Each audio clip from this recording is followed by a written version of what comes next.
Yeah. Oh yeah.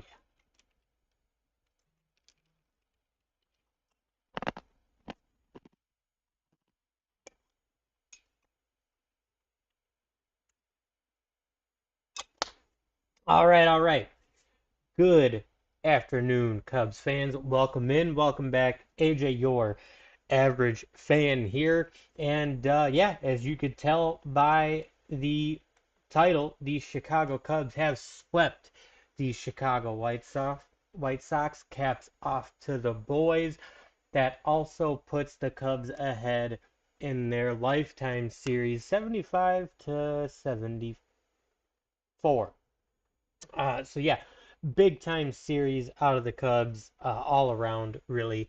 The Cubs continuing to rebound on their offense after two very difficult series for them. They put up some monster numbers over the White Sox, and Pete Crow Armstrong turning into a star in front of our very eyes. So let's get into it. We missed yesterday's game as I had fallen asleep like right before the game ended. That was just unfortunate. But at work the AC's down in our building, and when you're running machines all day, it gets very hot. So I was just wore down after the week. The good news is though is that we got the allergy thing figured out, so we got that going for us. So just really quick, Friday's game, which we did a video on, 13-3, just absolutely obliterated them. That was some excellent stuff. So we'll move into Saturday's game, and we will talk about that, and then we will talk about today's game, and we will hone in a little bit on PCA. And then we got to talk about the pitching as well, because I think that the pitching has held their own quite great. So yesterday's game, if we look back on it, the Cubs did win 7-3 in that game. We scored a run in the first, the third, the fifth. Or I'm sorry, that's the White Sox. Four in the bottom of the second, two in the fifth, one in the eighth. It was really, really good stuff from the offense. Again, we'll look at the scoring here before we start looking at our batters here individually. Miguel Amaya singled. So Dansby Swanson and Ballesteros scored on that, so that's what put the Cubs up 2-1. Peaker Armstrong singled. So Nico Horner and Amaya scored on that play. That put us up 4-1.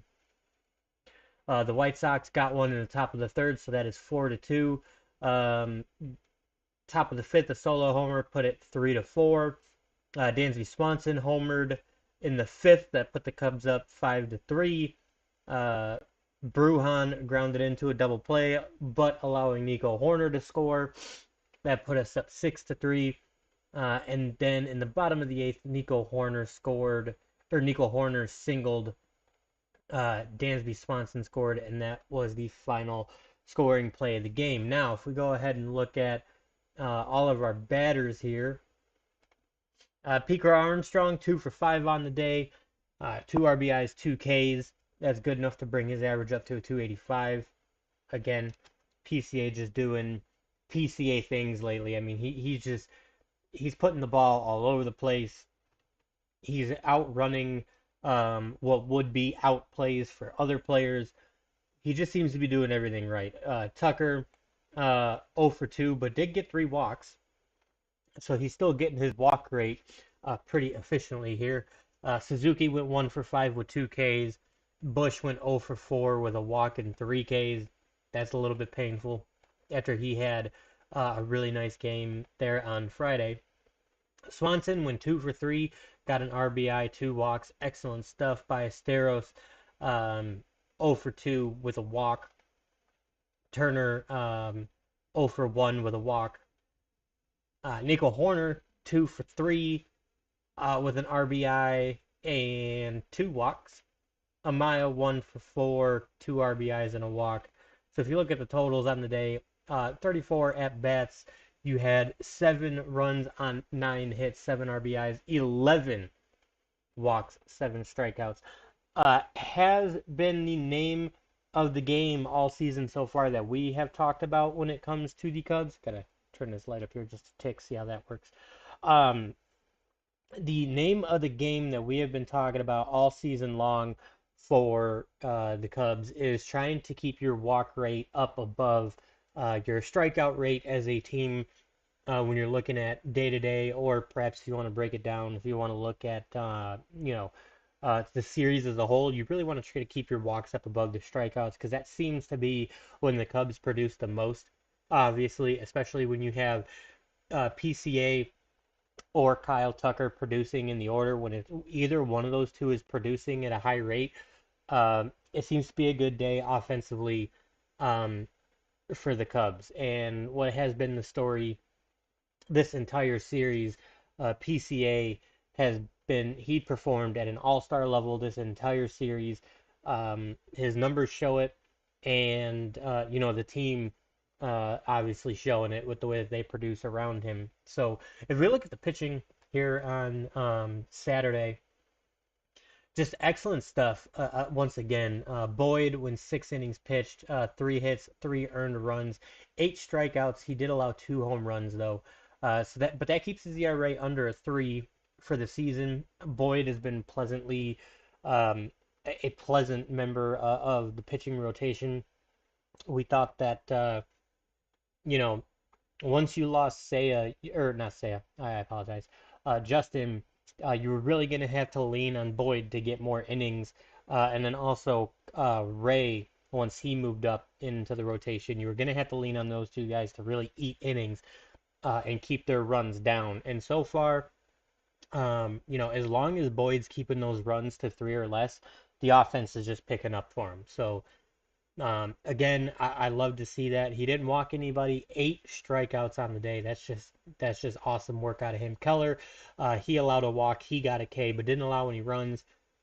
Brings his ERA back down to a 3.05. Palencia, uh, 2 strikeouts down to a 1.20 ERA now. Excuse me. Hodge got a strikeout, bringing his ERA down to a 5.12. Again, I think that Hodge has a fairly inflated ERA just because of 2 really bad outings.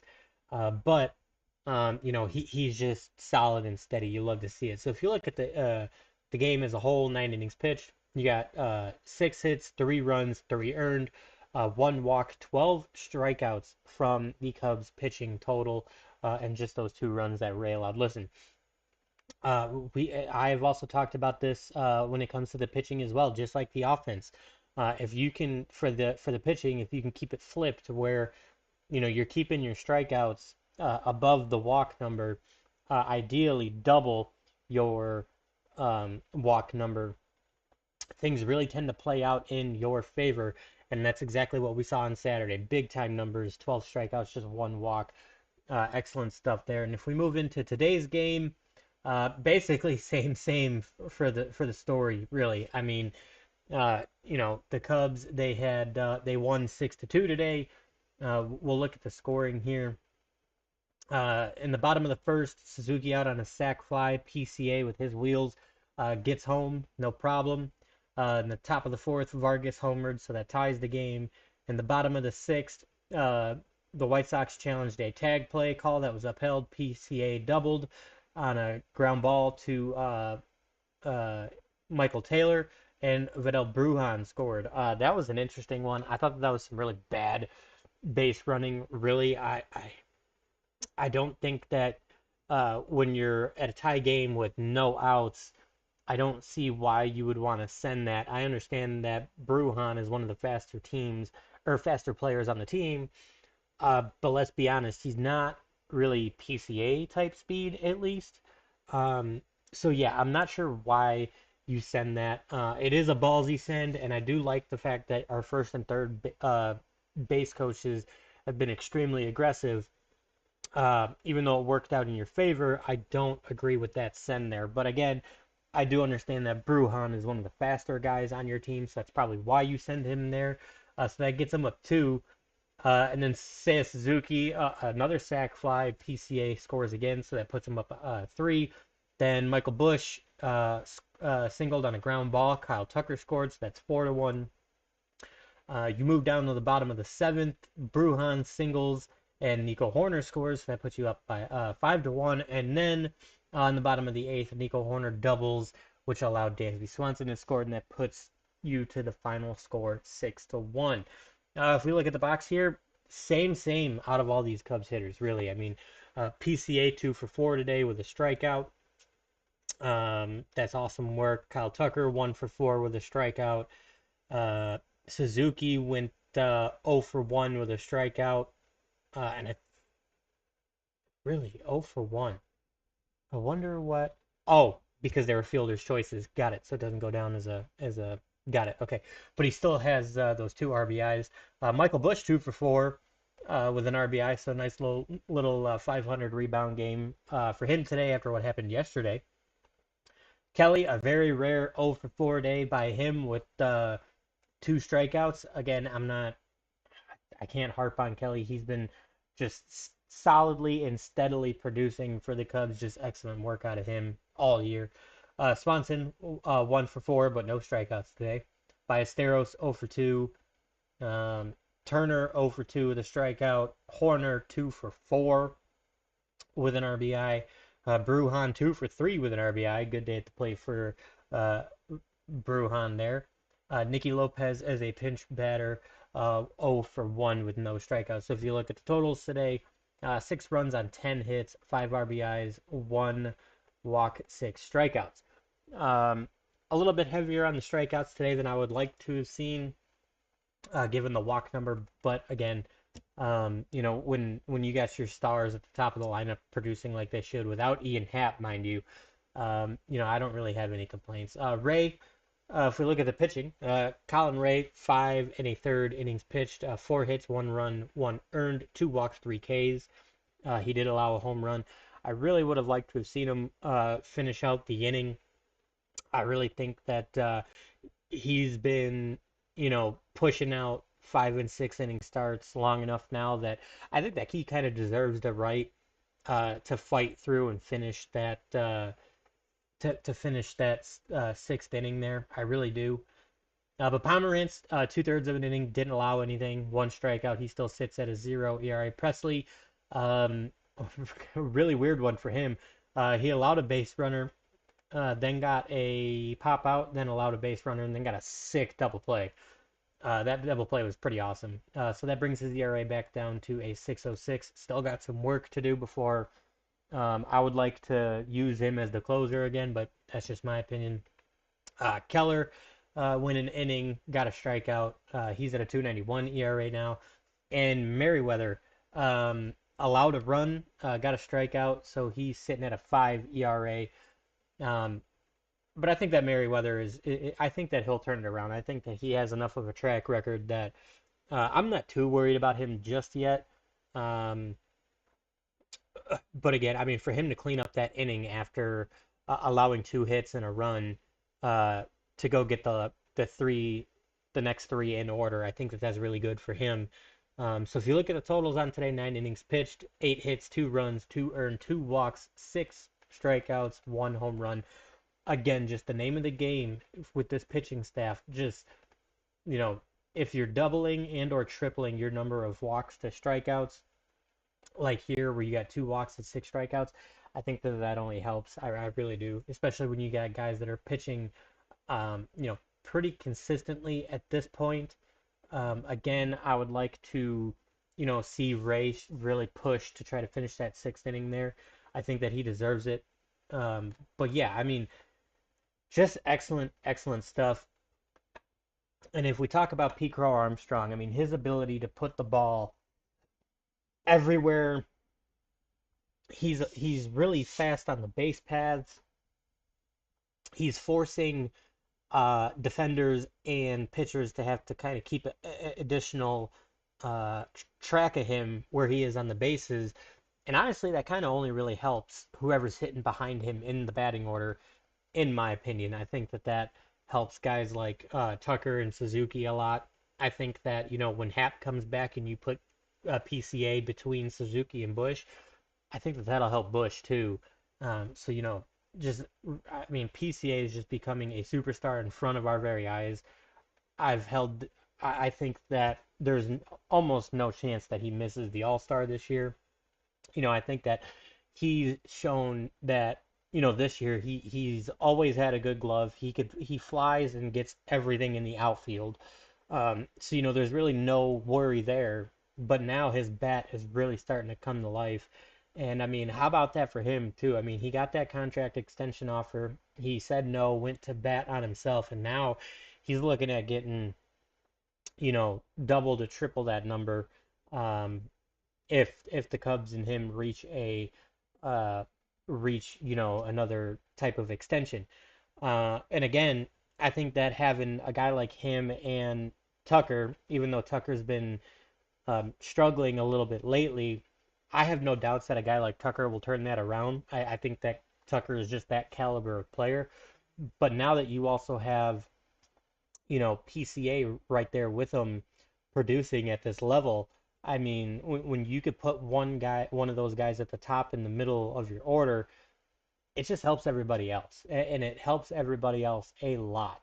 So yeah, PCA is just becoming a huge, huge, huge piece of this offense, and I think that him moving on he can only he really can only stay level with where he's at or just get better. I can't really see him regressing to a type where he really doesn't produce like this for a substantial period of time. I think that if he struggles, it's only going to be for like a series before he comes and picks it right back up to where he should be. You know what I mean?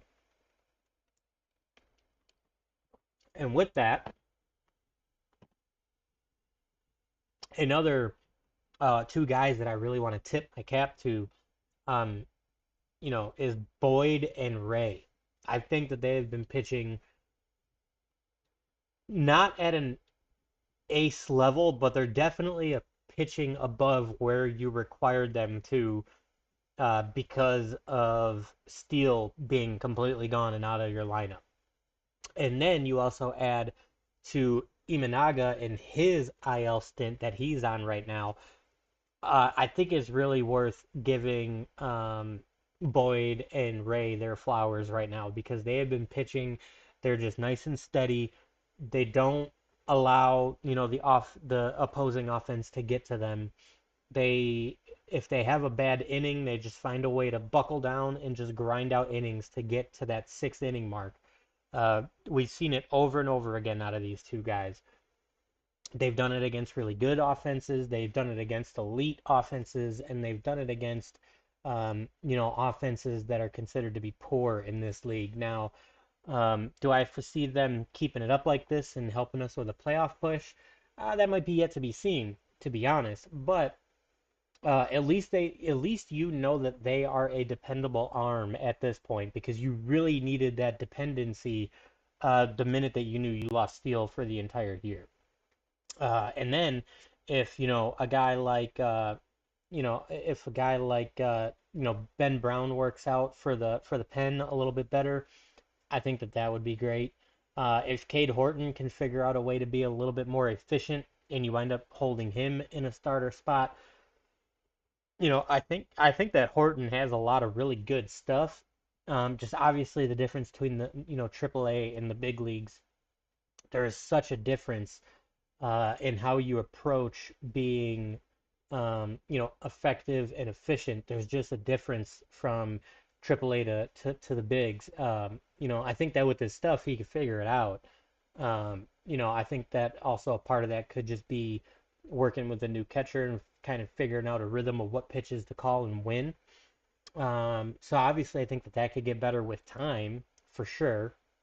Um, but I love to see this out of our main rotational guys just because Steele's gone for the rest of the year. Imanaga is on his IL stint right now. For these guys to be producing at the level that they are uh, for the club right now is absolutely insane, and I love to see it because your offense is doing more than enough for your pitching struggles, which mainly are more on the bullpen side. It's just sometimes your high leverage guys are just not acting as if they were in a high leverage role. I think that Merriweather getting beat up a couple of outings in a row doesn't help that. I think that you kind of having this question mark on Presley being your closer has a little bit to do with that. Um, but yeah, I mean, really, it's just when you have, like I said, when you have guys like Steele that go out, and Imanaga who's on the IL, and you got Ray and sorry, you got Ray and Boyd helping out your starting rotational guys the way that they are. Again, I got to tip my cap to them. I think that they deserve that being mentioned. When it comes to the bullpen, I think that some guys have really turned it around. I think that Merriweather will get there. Like I said, I think that he has a track record of proving that his little slide here won't last forever. I fully believe in him and getting able to being able to be trusted in that high leverage spot in the seventh, eighth inning if you had to. With Presley being a question mark, I think that Hodge has done more than enough to prove that he can realistically be your closer. I mean, he did that last year for sure. Because I mean, I think that Hodge in his inflated ERA, he's not the kind of guy that likes to come in a dirty inning with runners on. If you get him in with runners not on base, that's where Hodge really shines. So that's why I like him for that closer spot. If you don't know what's going on with Presley, I would love to see Presley figure it out. I would love to see him be a productive member to the bullpen. But at the same time, let's also tip the cap to Council here. Council has been very effective with bringing fresh arms up from AAA and using them quite effectively. And I mean, this is something that he did out in Milwaukee as well. Their arm depth was quite deep with their AAA team as well at the time. I think that Council has been really effective in bringing up these guys and using them at the right time, and then sending them back down when it might be time to change out some arms. Now, on the flip side of that, do I still think that maybe Jed and Carter Hawkins need to do a better job of getting Craig some help? Yes, absolutely. But the problem with that is those type of trades you typically don't see until the All-Star break and the trade deadline.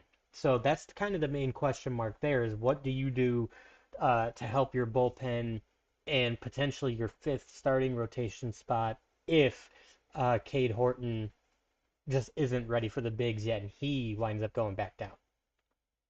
Um, Again, the problem with that is that usually you don't see those type of trades this early in the season.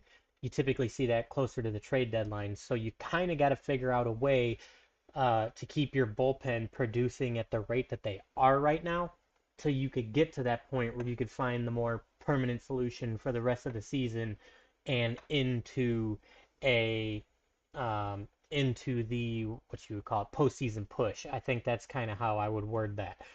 Do I think that the bullpen has their problems? Yes. Do I like that Merriweather is kind of slipping right now? No. But you also got guys like Drew Pomerantz who's sitting at a zero ERA right now. You got guys like let's see here. Well, let me just bring up the list here just so I can kind of let me just bring up the Cubs depth chart here because there is a couple of guys that I would like to talk about, and I should have had this depth chart pulled up before I even started talking about this. Um, but yeah, we'll kind of actually what we'll do here when I pull this up, we'll actually go through the whole depth chart for pitching, and we'll kind of um, break down the guys that have actually been relatively steady for the bullpen. Because again, I think that this is actually worth talking about for a minute here. Um, the first guy that I would like to mention is, Caleb Thielbar. He looked really iffy at the beginning of the season, especially with that first series against the Dodgers. He looked really not fantastic, but in his last 15 games, he has pitched to a 2.13 ERA in his last 15. This is what I'm looking at on the MLB website. That's 12 innings pitched.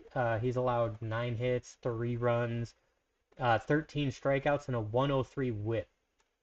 So that's in his last 15. And that was after a pretty iffy start where he was hovering around that 4 ERA for a while. So if you look at his last his all wow, words.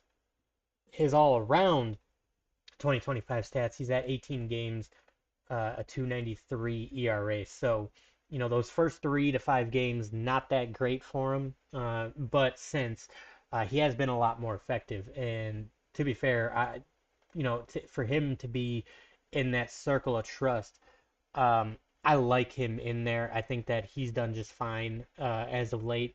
There's been a couple of times lately where he's come in with runners on and he shut it down as well. So that also kind of speaks to his credit. You look at guys like, for instance, Eli Morgan. He went to the minors, which he wound up actually going on the IL then. But you also got guys like Tom Cosgrove that you just picked up. He's in the minors right now. You got Hollowell, who he's kind of been back and forth between the majors and the minors. Luke Little, who is still in the minors. Tyson Miller is one that really kind of stings for me because I was really hoping to see Tyson Miller come back because he was a really good innings eater. And he was, especially towards the end of last year, he was effective at creating that swing and miss that you really need in high leverage spots. But he got transferred to the 60 day for a left hip impingement, which is crazy because the last episode that we did, we spoke on him. And I did not see any indication for why he would get transferred to the 60 day when his time for his rehab assignment was coming up.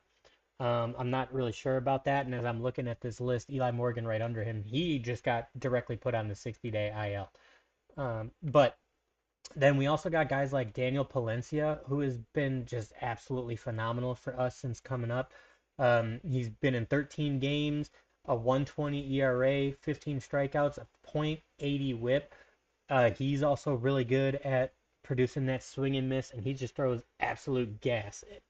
The one thing I would like to see Palencia be able to do, though, especially if you don't know what's going to happen with Presley, if you're not going to utilize him in the closer spot, and you're really more going to focus on Hodge there, I would like to see Palencia more get used in like an eighth inning setup type of situation. I think that he could be used in really high leverage locations. During the game, we've really only seen him used in high leverage a couple of times, which is kind of a head scratcher to me because he has been really phenomenal at creating that swing and miss, and that's something that you want in high leverage. I think that it would be worth getting him into the later stages of the game versus using him, in the sixth or seventh inning. I think that using him in a much higher leverage situation is definitely warranted at this point. But again, you know, I understand if council has this way of using guys and they're effective in that situation. Do you want to move them and mess with that? I don't know. I'm not, in Craig's shoes, so to speak. But I do think that it it definitely has to be stated that while the bullpen has had some really bad scuffs, for the most part, I think that they have pitched not great, but they have pitched steady. I'll put it that way. Like not great, not lights out, but just steady. Just steady. Like the games that you should win, you're still winning. And I want to say right after that Dodgers and Arizona series where you gave up in back-to-back series, you gave up 8 runs in the eighth inning, and then the one outing where Presley got pretty rocked for 8.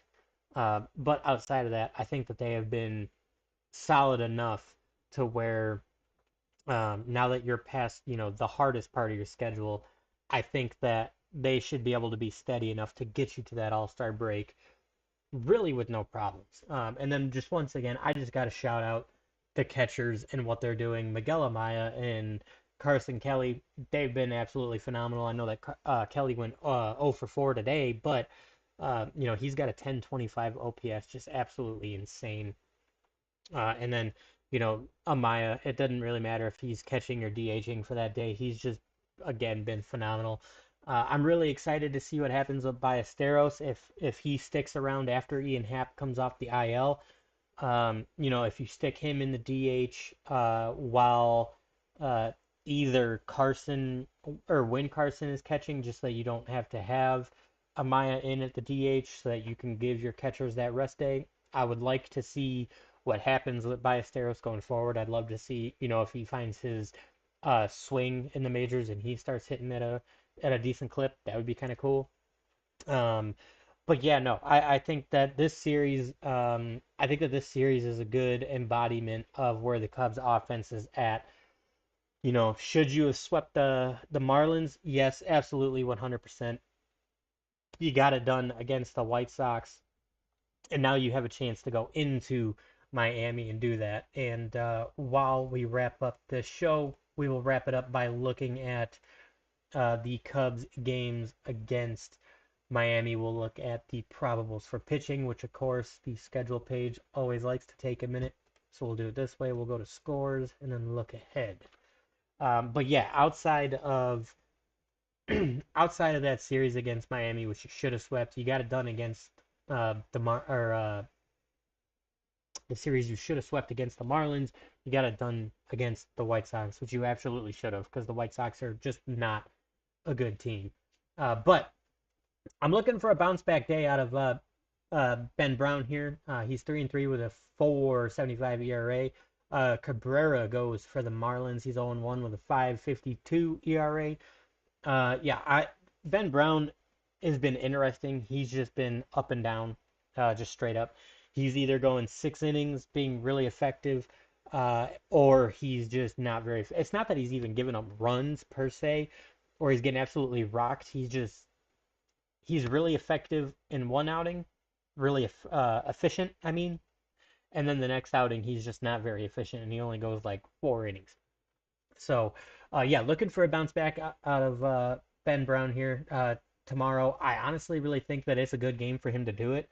I think that with where the offense is at right now, the way that they're producing, I think that that can give him some leeway to be able to go a little bit further into the game if he's efficient. And then also if Ian Happ is returning um, to the lineup, he's expected to return on Tuesday actually, so this Monday game wouldn't really affect uh, Ian Happ coming back and affecting Ben Brown. But I think that this could be a good opportunity for him to get that bounce back. I don't think that the Miami Marlins lineup is very good.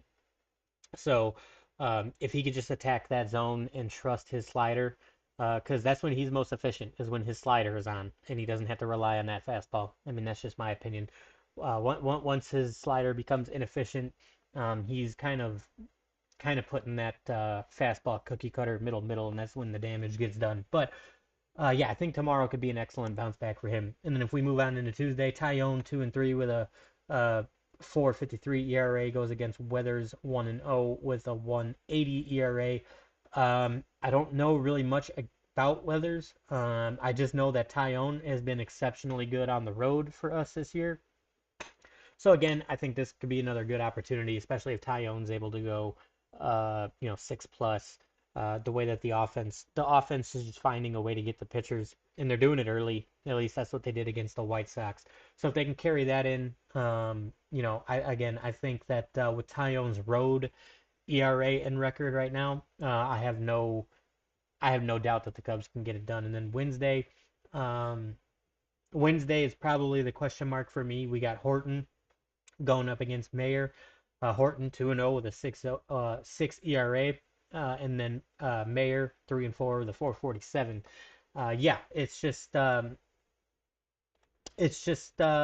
Horton. He came in, got the win in his first game, gave up 4 runs, and then in his first start gave up 2 runs and also won. So the deal here, I would say, is just try to be as efficient as you can. Try to go at least 5, so that you could be in line for the win. And just trust your off-speed pitches, because Horton, very much like Ben Brown.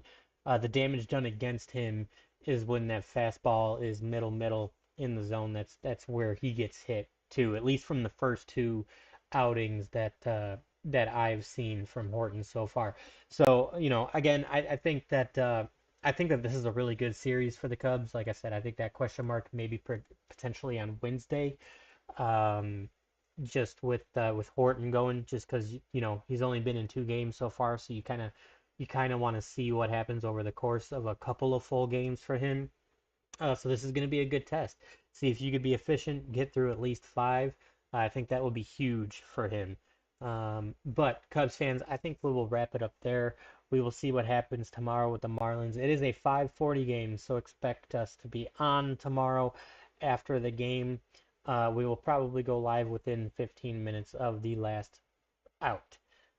Again, now that I got my allergies under control, we are gonna get back to uh, doing daily episodes for the games because I have felt bad that we missed doing that the last three series. But Cubs fans, let me know down below how you think about your Cubs and how they are producing so far. I think that PCA becoming a superstar right in front of our eyes. Again, I got to give it to the starting pitching. Ray has been phenomenal for the Cubs. He's been just he's been that workhorse that gets 6 innings no matter what. Outside of today going that 5 1/3, and then Boyd as well. I think that them two filling in for Imanaga and well, not filling in for Imanaga, but stepping up with Imanaga and Steele being out has been fantastic. And yeah, with that, Cubs fans, we will wrap it up. We will see you tomorrow after the game. And as always, you guys have a good rest of your night, a good rest of your weekends, and hopefully your week starts off on the right foot tomorrow. We'll see you.